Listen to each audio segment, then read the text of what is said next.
Yn rhan o'i gynllun heddlu a throseddu, mae'r Comisiynydd yn annog yr heddlu a'r cyhoedd i ryngweithio wyneb yn wyneb â'i gilydd, ac mae am weld swyddogion lleol yn defnyddio cyfleoedd yn y gymuned i ryngweithio ac ymgysylltu.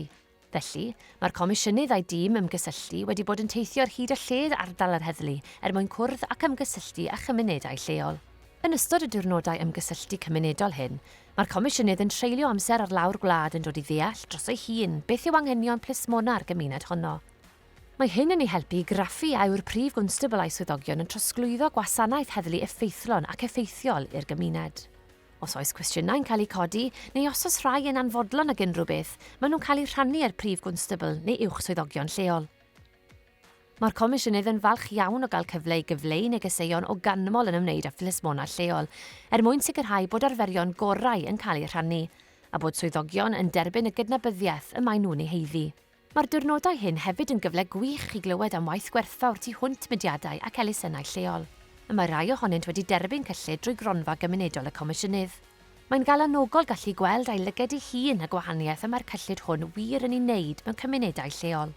Ynghyd â gwaith parhaus fforwm ieuenctid y Comisiynydd, mae'r Comisiynydd yn gwrando ar farn cynifer o bobl ifanc a phosibl ledled ardal Dyfed Powys, fel y daw ei llais yn rhan annatod o'i broses o wneud penderfyniadau.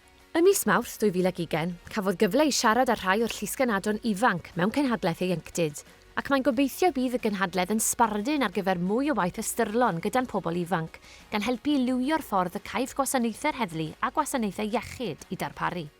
Rhai misoedd yn ôl nes i gomisiynu Hafan Cymru a Prifysgol Cymru y Drindod Dewi Sant i wneud gwaith ymgysylltu gyda'r pobl ifanc ar draws ardal llu heddlu Dyfed Powys. Pwrpas yr ymchwil i sicrhau bod llais cryf gan yr unigolion ifanc sydd yn ein cymdeithas i bwydo mewn i gwaith dwi'n ei wneud fel Comisiynydd ac i sicrhau bod ni'n gwasanaethu nhw fel carfan yn y gymdeithas. Ni yma yn Parc y Scarlets yn adrodd nôl ac yn bwydo nôl y gwybodaeth hynny o'r adroddiad i nifer y bobl sydd â diddordeb yn y gwaith. Felly mae'n arbennig o weld cymaint o bobl yma yn Parc y Scarlets heno yn Llanelli.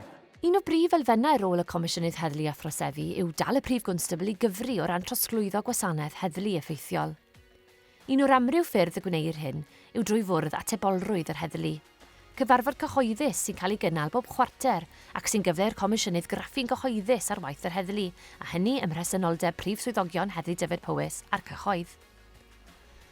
Mwyn i'w gwaith fod mor dryloyw a hygyrch a phosibl, mae'r Comisiynydd bellach yn cynnal cyfarfod Facebook Live ar ôl pob cyfarfod, sy'n caniatáu bobl ofyn cwestiynau penodol iddo ac i Mark Collins y prif gwnstabl, heb orfod symud o'i cartref.